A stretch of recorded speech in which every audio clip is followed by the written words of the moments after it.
Assalamualaikum warahmatullahi wabarakatuh. Saya Ningsi Saputri dengan NIM A1Q1211012, yang dimana pada kesempatan kali ini saya akan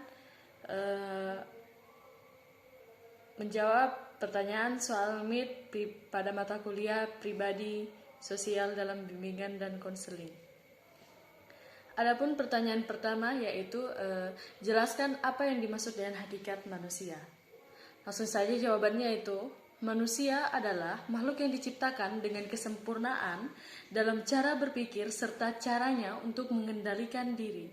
Manusia diberikan nafsu dan hasrat, yaitu yang dimana hasrat untuk mencapai tujuan dengan memenuhi syarat untuk menjadi manusia yang berkarakter. Dengan kelebihan akal pikiran dan budi pekerti yang Tuhan titipkan, manusia mampu berpikir tentang bagaimana cara ia hidup dan bagaimana caranya untuk bertahan hidup. Dengan perkembangan pola pikir yang luas, setiap bentuk dari masalah yang dialaminya akan menemukan jalan keluarnya sendiri.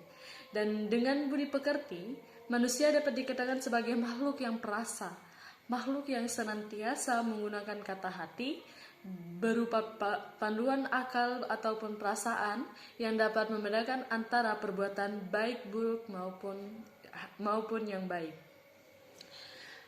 Adapun pertanyaan kedua yaitu jelaskan apa perbedaan kelompok dengan kategori. Terlebih dahulu di sini saya akan menjelaskan perbedaan dari kelompok. Nah, kelompok adalah kumpulan individu yang memiliki hubungan dan saling berinteraksi, sehingga mengakibatkan tumbuhnya rasa kebersamaan dan saling memiliki. Serta kelompok juga kumpulan orang-orang yang merupakan kesatuan sosial, mengadakan interaksi, dan mempunyai tujuan bersama. Perlu diketahui bahwasannya individu sebagai makhluk sosial tidak bisa dihindarkan dengan interaksi sosial dan bentuk-bentuk interaksi sosial yang dijalin. Di lain pihak, individu juga tidak dapat terlepas dari situasi tempat ia berada, dan di situasi ini sangat berpengaruh terhadap kelompok. Nah, kelompok juga ini terdiri dari sejumlah individu yang mempunyai hubungan yang saling tergantung satu sama lain, sesuai dengan status dan peranannya, secara tertulis maupun tidak tertulis. Mereka juga telah mengadakan norma yang mengatur tingkah laku anggota kelompoknya. Lantas, apa yang membedakan dengan kategori? Nah, kategori adalah bagian dari sistem klasifikasi, golongan, jenis pangkat, dan sebagainya. Arti lainnya dari kategori adalah golongan satuan bahasa yang anggotanya mempunyai perilaku sintaksis dan sifatnya hubungan yang sama.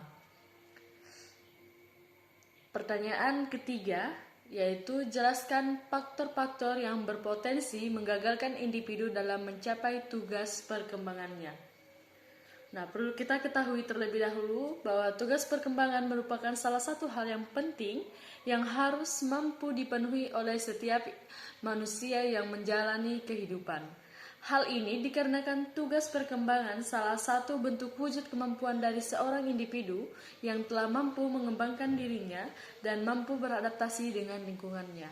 Akan tetapi, menurut saya, faktor-faktor yang berpotensi menggagalkan individu dalam mencapai tugas perkembangan adalah yang pertama, keadaan diri dari manusia, baik secara pertumbuhan maupun secara pertumbuhan fisik maupun perkembangan psikis. Yang kedua, yaitu tuntutan masyarakat. Maksud dari tuntutan masyarakat ini berpotensi gagalnya individu mencapai tugas perkembangannya karena adanya harapan-harapan masyarakat yang kadang mendorong individu melakukan tugas yang memaksakan mendengar perkataan dari orang-orang sekitarnya. Dan yang ketiga yaitu tuntutan dari dorongan dan cita-cita individu sendiri.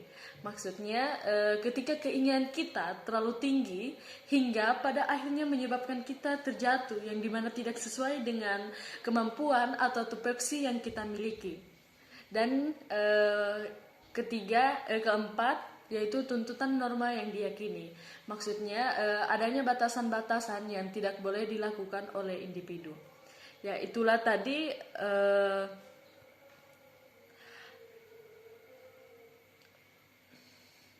faktor-faktor yang berpotensi yang menggagalkan individu dalam mencapai tugas perkembangannya.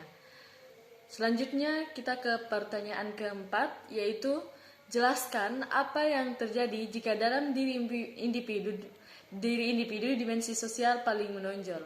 Nah, perlu juga saya jelaskan bahwasannya dimensi sosial merupakan konsep yang menekankan pada peran dari adanya hubungan-hubungan sosial, jaringan sosial, kepercayaan, dan norma.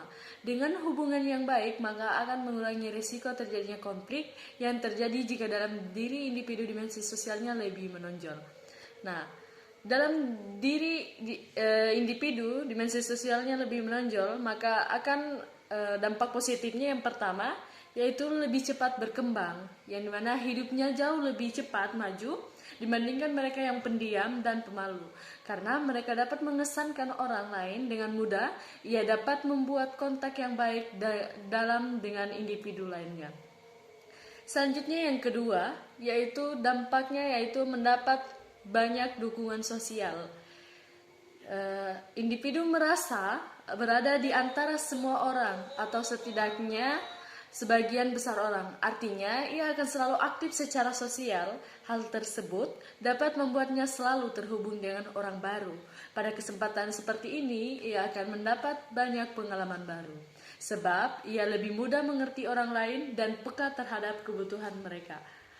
Nah, yang ketiga yaitu memiliki banyak teman. Ini bisa menjadi keuntungan besar baginya karena dapat membantunya lebih rileks dan merasa lebih baik. Selain itu, hal tersebut akan memungkinkan dia untuk mendapatkan lebih banyak teman baik. Demikian jawaban MIT dalam mata kuliah pribadi sosial dalam bimbingan dan konseling.